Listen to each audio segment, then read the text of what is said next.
hoje o pastor não vai pregar, mas eu vou contar uma história para vocês. Uma história que faz muito sentido para mim e eu sei que vai fazer na vida de vocês também. Uma história conhecida, muito conhecida, mas que a gente tem que prestar atenção em cada detalhezinho dela. Porque ela tem muito, muito a nos falar. Porque ela, de forma geral, mostra o quão pequeno nós somos. Mas quanto grande nos tornamos quando nós descansamos e confiamos no Senhor. Essa história se passou num tempo onde o povo de Deus, chamado povo de Israel, tinha um rei. Esse rei se chamava Saul. Saul conhecia Deus, temia a Deus, obedecia a Deus. E o povo era abençoado e era feliz. Mas em algum momento, não sei em quanto tempo de reinado, Saul começou a achar que podia agir por conta própria. Quantas vezes a gente toma decisão sozinho, né?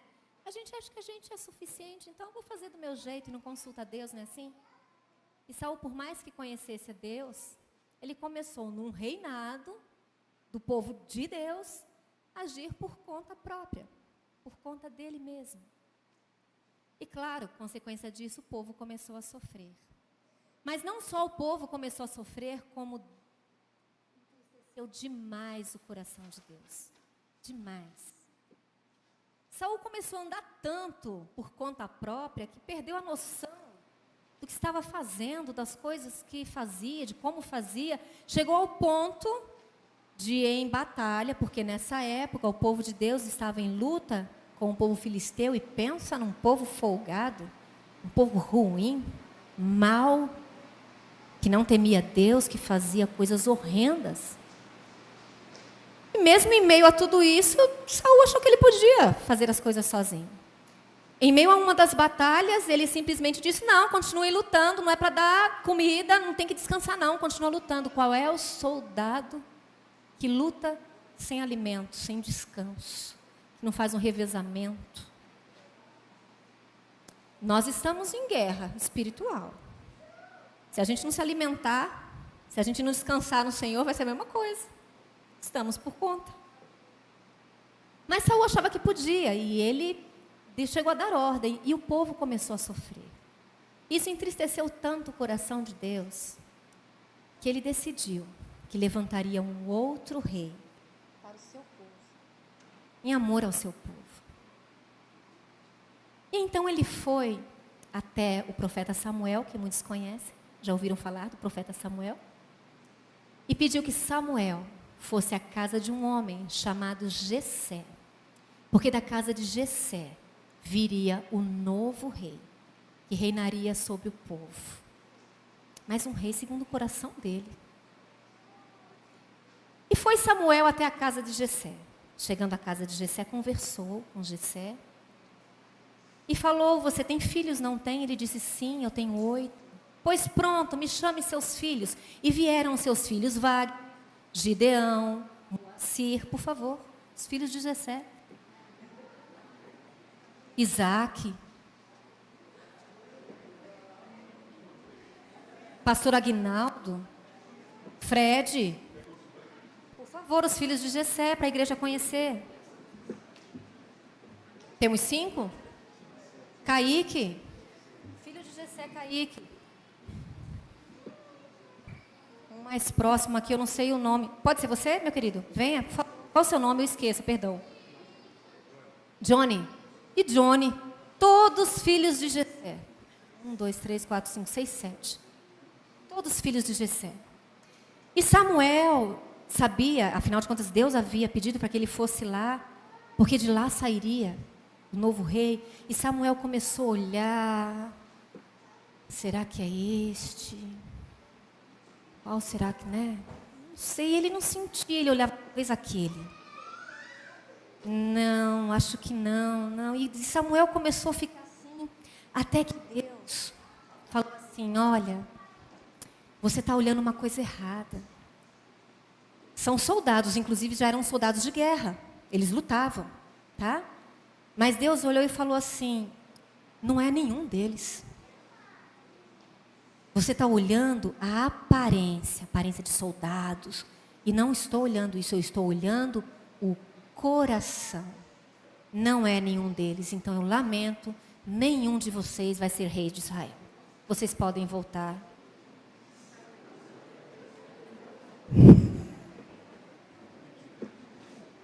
Nenhum. Eu acredito que Samuel falou assim, pensou talvez, mas então, não era daqui. E aí ele lembrou, pera lá, quando eu cheguei, ele disse que tinham 8 filhos, só vieram 7. Ah, deve ter mais um.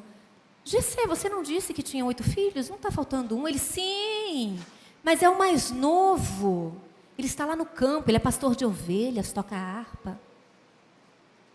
Samuel deve ter pensado, então deve ser esse, imagina, mais novo, pronto para a guerra, prontão, valente, né? Não tá, porque não tá na guerra por conta da idade. Mas com certeza diz, por favor, Gessé, chame seu filho, Davi!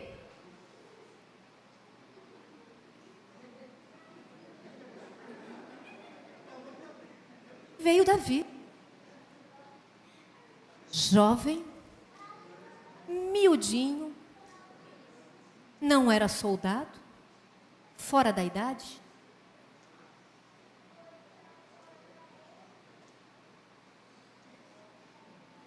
Mas Samuel tinha relacionamento com Deus. E Deus havia dito, não olhe a aparência, olhe o coração.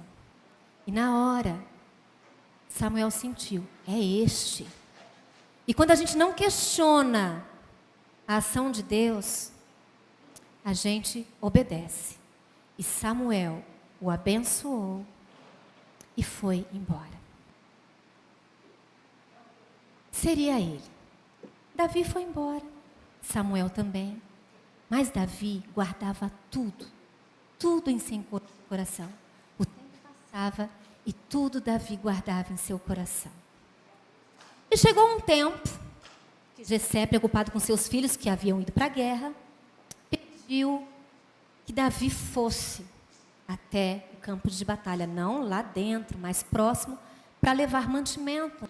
Então ele disse, Davi, por favor, leve mantimento para os seus irmãos, eles devem estar cansados, com fome, a gente não sabe o que tem de provisão lá, então vá, por favor, leve. Davi muito pronto, porque Davi era obediente, Davi era cuidadoso, Davi era prestativo, era corajoso demais. Davi enfrentava feras cuidando das ovelhas do pai. De coração aberto para o Senhor, tinha comunhão com Ele. Eu fico imaginando Davi tocando aquela harpa, cuidando daquelas ovelhas. Os momentos especiais que ele deve ter tido com Deus. Devem ter sido incríveis. E foi Davi, claro. Chegando próximo do campo de batalha, não no próximo, Davi percebe um tumulto, uma movimentação, uma certa tensão. Davi olha, que é aquilo? Para não dizer o que é, quem é aquele. Tinha um gigante no exército do povo inimigo dos filisteus, afrontando o povo de Israel. E ele fazia isso todos os dias, debochando, tirando sarro, desafiando, de prepotência, arrogância, todos os dias. E pela sua estatura, que eram quase 3 metros de altura, Golias, soldado nenhum encarava o homem. Mas ele ia todo santo dia lá perturbar o povo de Israel. Quer ver como ele fazia?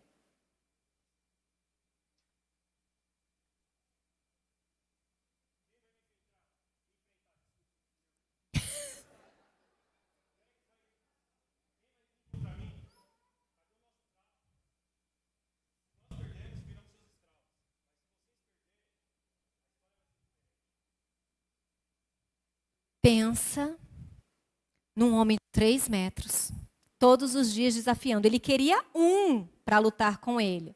Oh, desleal isso, né? Humanamente desleal. E todos os dias ele ia lá. Quando Davi viu aquilo, diz assim, pera lá, quem pensa que é esse homem? Quem ele pensa que é? E uma fala interessante no texto de 1 Samuel 17 diz o seguinte, que Davi falou assim, quem ele pensa que é para desafiar o exército do Deus vivo? Não era qualquer exército, era o exército do Deus vivo. Davi conhecia Deus. Quem ele pensa que é? Vocês não vão fazer nada. Ele desafia vocês, bocha do nosso Deus, e vocês ficam aí tremendo, e ninguém foi enfrentar até hoje, 40 dias esse homem fazendo isso. Davi, olha o tamanho do homem, ele vai esmagar um de nós aqui. Qualquer um que for, ele vai esmagar. E às vezes a gente se sente assim, né? O problema é tão grande que a gente se sente que, né, se a gente tentar enfrentar, vai esmagar a gente. E Davi pensou e falou, ok, vou eu? Pensem, qual terá sido a reação dos soldados? Deram risada. Tá de brincadeira, Davi? Talvez tenham até dito, vai menino, volta para casa, deixa essa comida aí que você já está aborrecendo. Podem ter pensado isso, devem ter dado gargalhadas. Falam, Davi, você não tem a menor condição. Deve ter tido aquele murmúrio. Só que essa prontidão de Davi chegou nos ouvidos do rei Saul. E vocês lembram lá no começo que eu disse que Saul, ele conhecia Deus. Quando ele obedecia, o povo era feliz e abençoado.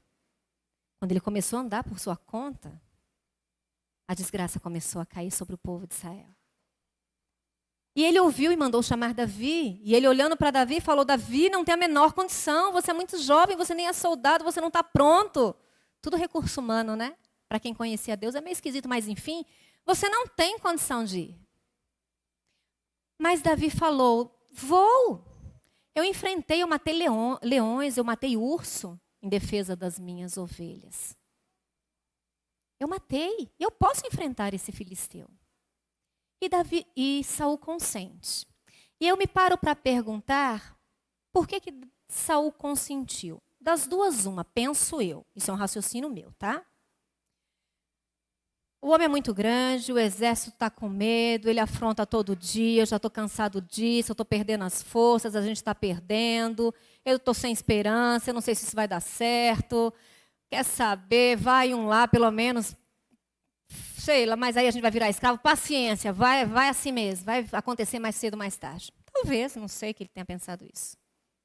Mas eu acredito que por conhecer Deus e saber que Davi tinha comunhão com Deus e sabia por antes, quando Saul tinha suas crises, seus medos, suas tensões, seus sonhos perturbadores, quem que ele chamava para acalmá-lo?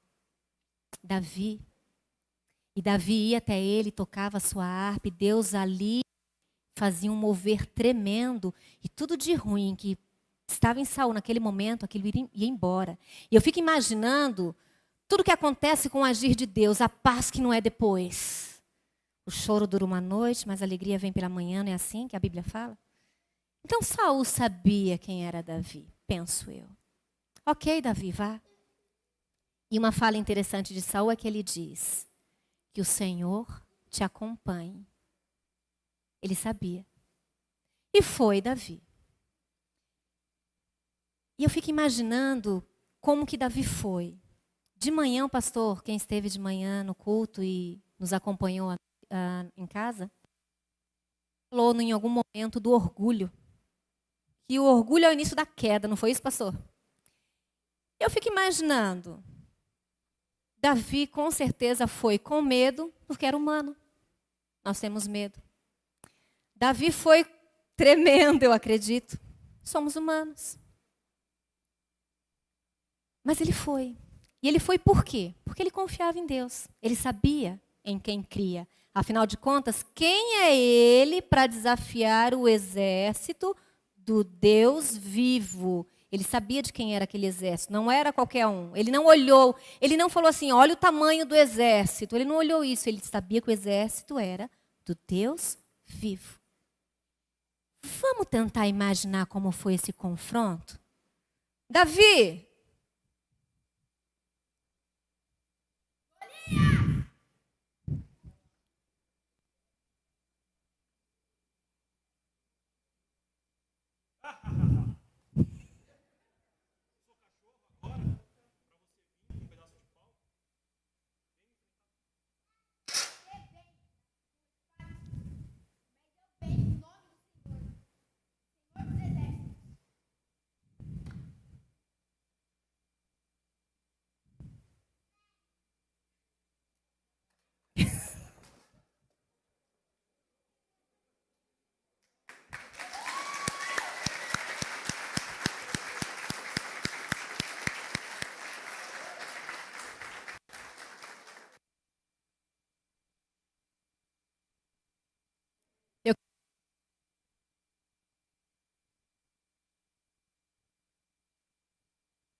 Eu acho que tá.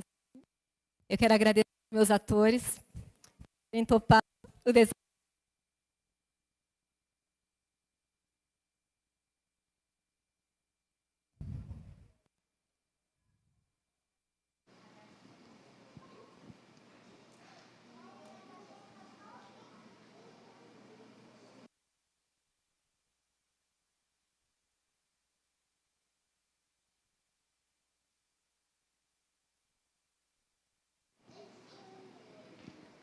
Pronto. Eu acredito que eles encenaram aqui o duelo mais rápido, um dos duelos mais rápidos da Bíblia. Golias não teve chance. Ele não teve chance. Eu acredito que tenha sido um dos duelos mais rápidos. A vitória mais rápida, o duelo. Papum. Porque com este Davi tinha o Senhor daquele exército. Amém? E o povo filisteu, só representado aqui, por favor, pelo Gabriel, não tinha como resistir, não tinha como vencer, porque agindo Deus, quem impedirá? Vocês podem ir para lá. Obrigada.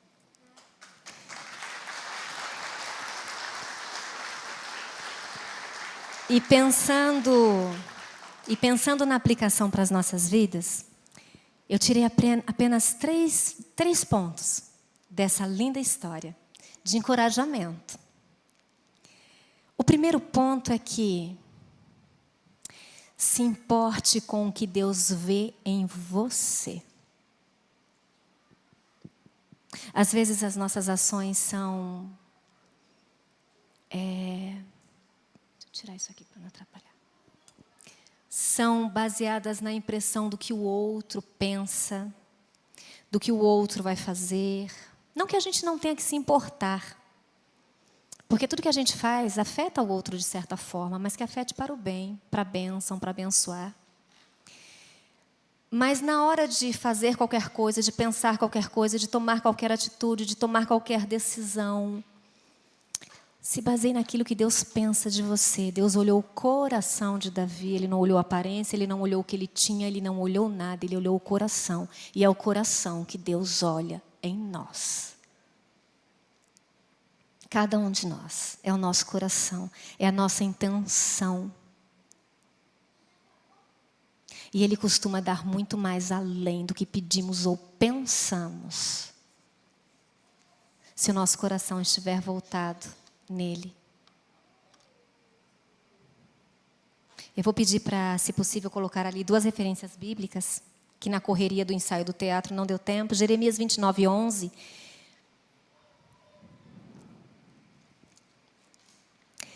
Que diz assim: eu é que sei que pensamentos tenho a respeito de vocês, diz o Senhor. Não são os outros, é Deus que sabe. Diz o Senhor. São pensamentos de paz e não de mal, para dar-lhes um futuro e uma esperança. O outro versículo é Efésios 3:20. Ora, aquele que é poderoso para fazer infinitamente mais do que tudo o que pedimos ou pensamos, conforme o seu poder que opera nos outros que nos observam, não, que opera em nós. Se importe como Deus vê você. Então se importe com seu coração. Deus não olhou estatura, força, Ele não olhou nada. Ele olhou o coração. E Deus continua olhando para cada um de nós, mas Ele olha para o nosso coração. E um coração contrito, um coração derramado, um coração doado, um coração na presença do Senhor. Sabe qual é a boa e perfeita vontade dEle para as nossas vidas. E Ele vai nos atender conforme o poder que em nós habita. Amém? O segundo detalhe, ponto, dessa linda história é: não confie nas suas próprias forças. Confie no Senhor. Elas são pequenas. E eu vou pedir já para a Simone lá em cima colocar 1 Samuel 17, 36 e 37. Davi não foi com arrogância. Ele não foi confiado que tinha matado o leão, ele podia olhar a estatura de um leão, o porte de um leão, de um urso, comparar simplesmente com Golias e falar: eu matei esse, matei tantos, esse aí vai ser fichinha. Mas olha o que diz a palavra de Deus. Este teu servo matou tanto o leão como o urso. Este filisteu incircunciso será como um deles. Porque o quê? Afrontou os exércitos do Deus vivo. A indignação era porque era uma afronta contra Deus e Davi amava Deus. Não era algo pessoal dele. Era e não era, era o povo de Deus, mas era o exército de Deus ali o que estava na indignação de Davi. Ele está afrontando o meu Deus, o Deus verdadeiro, Deus vivo, o Senhor deste exército. E continua, Davi continua: o Senhor me livrou das garras do leão e das garras do urso. Ele, ninguém mais, é Ele, me livrará das mãos deste filisteu. Davi confiava em Deus. Eu tenho certeza que Davi tinha medo, que Davi tinha pavor, tinha uma série de coisas, afinal de contas ele era humano. Mas ele confiava, ele foi e descansou, porque ele sabia em quem cria. O terceiro ponto, que para sermos vitoriosos nós precisamos nos relacionar com Deus, por isso que Davi foi.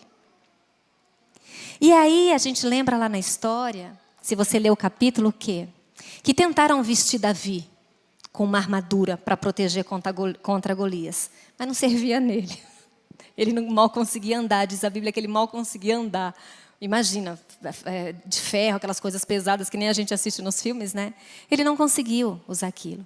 E ele tirou, para os olhos do povo, ele foi sem o quê? Sem armadura. Davi estava sem armadura? Não. Davi estava com uma armadura invisível. E aí eu vou pedir para vocês aqui, criançada, façam assim, ó. Olha aqui para a tia. Respira fundo. Eu sei que com a máscara é ruim, mas faz assim, ó. Respirou? O que vocês respiraram? Oxigênio, né? Traz um pouquinho aqui para a tia. Dá para trazer? Não dá, a gente não vê. A gente simplesmente respira. Isso é graça para as nossas vidas. Deus nos deu o fôlego de vida, a gente respira, Ele deu oxigênio para a gente respirar. A armadura de Davi é como oxigênio. Humanamente falando, a gente não vê o oxigênio, mas a gente respira e sabe que ele é essencial para a nossa vida, não é assim? Ninguém viu a armadura, talvez, de Davi e achou que ele ia ser esmigalhado. Mas Davi tinha uma armadura. Vamos ler essa armadura? Onde está? Porque ela está disponível para você e está disponível para mim também. Efésios 6, 13 a 18.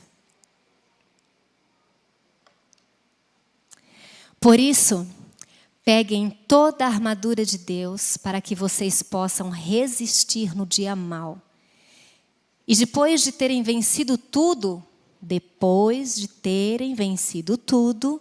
permanecer inabaláveis.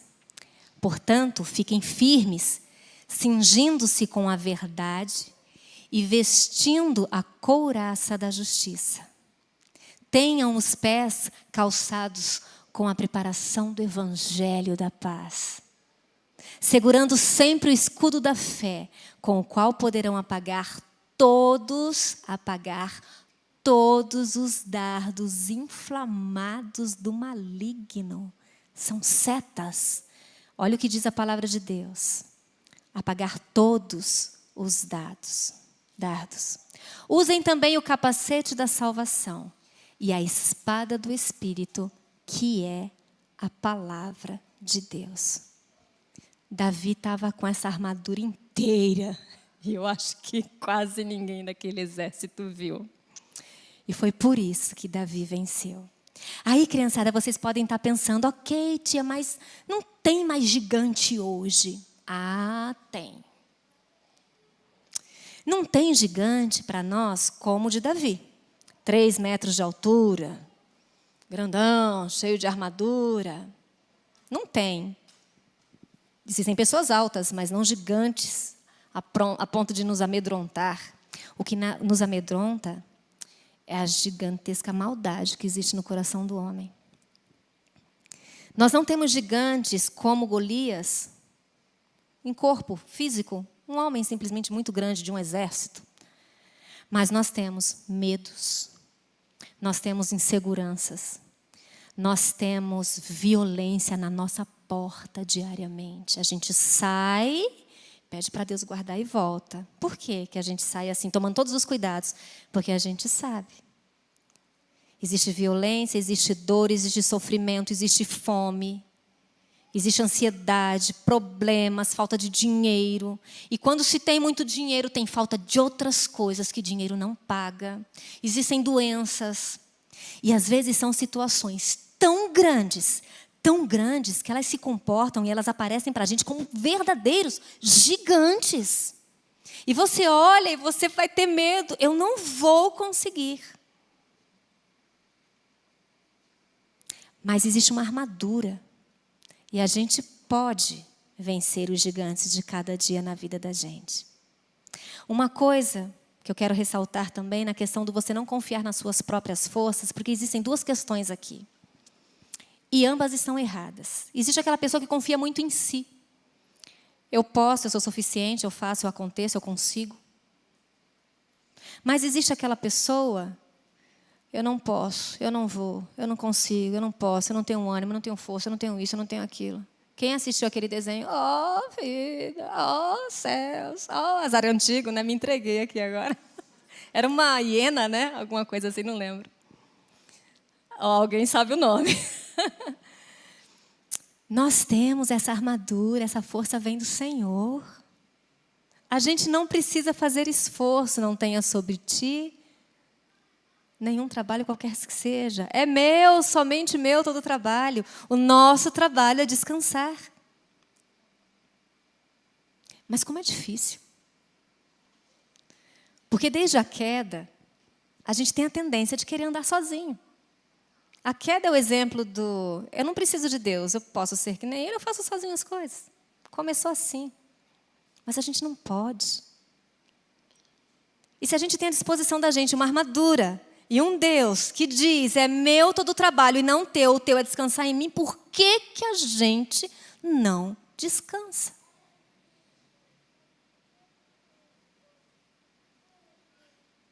Nós temos essa armadura. E essa armadura é revestida de amor.